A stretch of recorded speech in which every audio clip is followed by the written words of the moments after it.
मुंबईतील अंधेरी जुहू बीचवर स्वच्छता मोहीम राबवण्यात आली। मुख्यमंत्री एकनाथ शिंदे म्हणाले की महाराष्ट्राला 720 किलोमीटरचा किनारा लाभला आहे आणि ते स्वच्छ ठेवणे हे आपले कर्तव्य आहे। स्वच्छता ही सेवा या माध्यमातून आम्ही याची सुरुवात केली आहे। स्वच्छ भारत अभियानाचे नाव घेताच पंतप्रधानांचे नाव डोळ्यासमोर येते आणि त्यांच्या प्रेरणेतूनच देशभरात स्वच्छता मोहीम पुढे नेले।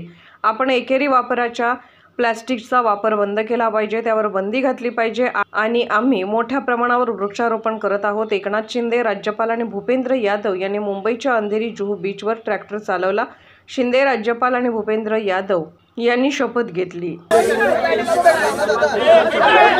स्वच्छता दिवस आज आहे। मी सगळ्यांना शुभेच्छा देतो। आज आमचे महामहिम राज्यपाल CP राधाकृष्णन जी आहेत, केंद्रीय पर्यावरण आणि वन मंत्री भूपेंद्र उपाध्याय जी आहेत, आमचे दोन्ही पालकमंत्री आहेत, खासदार आमदार सर्वजण आहेत आणि सर्व NGO जे आहेत हे याच्यामध्ये सहभागी झालेत। आणि हा जुहूचा जो समुद्र किनारा आहे हा आपण पाहतोय की अतिशय स्वच्छ रस्ते, गाव, शहर स्वच्छ करतो तसे समुद्र किनारे देखील स्वच्छ ठेवणं ही देखील आरोग्याच्या दृष्टीने आणि निसर्गाच्या दृष्टीने अतिशय आपल्या सगळ्यांचीच जबाबदारी आहे। आणि म्हणून स्वच्छ भारत अभियान आदरणीय प्रधानमंत्री मोदी साहेबांनी 2014ला सुरू केलं आणि आपण 10 वर्षात बघतोय की त्याचा इफेक्ट किती आहे, अवेअरनेस किती आहे, लोकांमध्ये जागृती किती आहे। आणि म्हणून सगळे लोक आज नागरिक या स्वच्छता अभियानामध्ये एकत्र येतात आणि आज खऱ्या अर्थाने इंटरनॅशनल कोस्टल क्लीनअप डे आहे आणि त्यासाठी केंद्रीय मंत्री भूपेंद्र यादवजी स्वतः इथे आलेत। मी त्यांचं महाराष्ट्र सरकारच्या वतीने स्वागत करतो, कारण केंद्र सरकारने जे स्वच्छ भारत अभियान मिशन सुरू केलं आणि त्याचप्रमाणे आपण जे काल परवाच्या दिवशी 17 तारखेपासून अभियान सुरू केले ते 2 ऑक्टोबरपर्यंत महात्मा गांधी जयंतीपर्यंत हे अभियान सुरू राहील। परंतु त्याचबरोबर आपण हे अभियान फक्त 15 दिवसापुरतं मर्यादित नाही, तर हा कायमस्वरूपी हे अभियान जे आहे स्वच्छ अभियान सुरू आहे। आणि खऱ्या अर्थाने स्वभाव आणि संस्कार स्वच्छ अभियान याला नाव दिलेलं आहे। खरं माणसाचं स्वभाव आणि संस्कार देखील स्वच्छ असले पाहिजेत, कारण आपल्या देशाला पुढे नेण्याचं काम आदरणीय प्रधानमंत्री मोदीजी करतात विकासाच्या दृष्टीने आणि स्वच्छतेच्या दृष्टीने देखील आपण नागरिकांनी सजग असलं पाहिजे, जागृत असलं पाहिजे।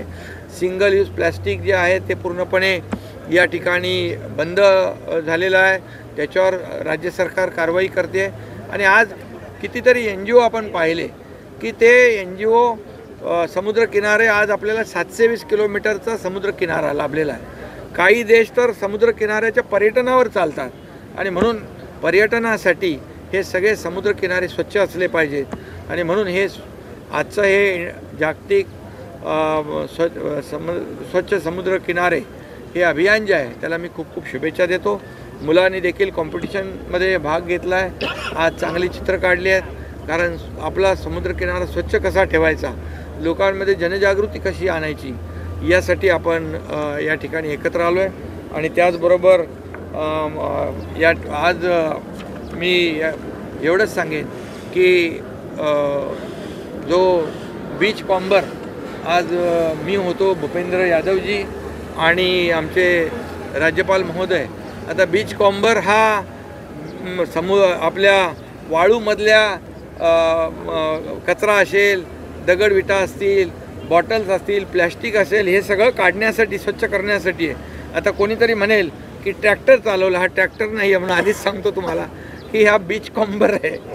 आणि तो बीच कॉम्बरमुळे हे प्रदूषण महामंडळाने किती बीच कॉम्बर दिले आहेत, आपण 14 बीच कॉम्बर दिलेले आहेत। आणि त्यामुळे जसं आपण किनारे स्वच्छ करतो संपूर्ण मुंबईतले, महाराष्ट्रातले, तसे बीच कॉम्बरचा देखील चांगला उपयोग होतो।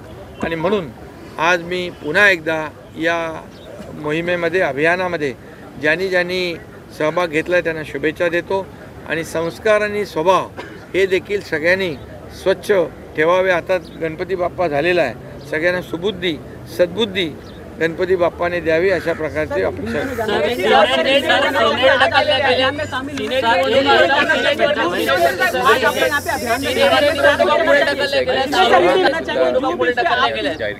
आहे. आणि त्याचबरोबर नवीन एक रिसायकलची पॉलिसी आमचे केंद्रीय मंत्री भूपेंद्र यादवजी यांनी देखील या ठिकाणी जाहीर केली आहे. त्यांचं मनापासून मी अभिनंदन करतो. आज इस इंटरनेशनल कोस्टल क्लीनअप डे के अवसर पर मैं बहुत बहुत शुभकामनाएं सबको देता हूं. जैसे 17 तारीख से स्वच्छता ही सेवा है ये अभियान शुरू हुआ, 2 अक्टूबर तक शुरू रहेगा, लेकिन सिर्फ 15 दिन का ये अभियान नहीं, ये कंटिन्यूस चलने वाला अभियान है. आपको पता है कि डीप क्लीन ड्राइव मुंबई में शुरू हुआ, पूरे महाराष्ट्र में डीप क्लीन ड्राइव शुरू हो गया.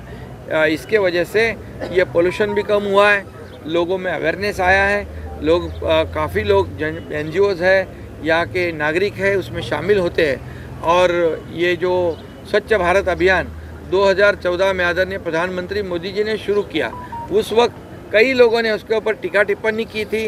ये इवेंट है, लेकिन आज हम देखते हैं उसका क्या इम्पैक्ट है, उसका क्या परिणाम है, ये आज हम पूरे भारतवर्ष में देखते हैं. और इसलिए महाराष्ट्र को भी स्वच्छ महाराष्ट्र ऐसा पुरस्कार भी मिला है. और इसलिए आज मैं ये भी कहूँगा कि हमारे केंद्रीय मंत्री भूपेंद्र यादव जी ने एक रिसाइकल की पॉलिसी भी अनाउंस की है. इसके तहत भी सभी महाराष्ट्र को फ़ायदा होगा. महाराष्ट्र में स्वच्छता के लिए बहुत ही लोग अवेयर है और सभी लोग इसमें शामिल होते हैं. इसलिए मैं जिन्होंने आज इस अभियान में सहभाग लिया है, अपना योगदान दिया है, उन सभी लोगों को मैं बहुत बहुत शुभकामनाएं देता हूं और आप लोगों को भी बहुत बहुत शुभकामनाएं देता हूं.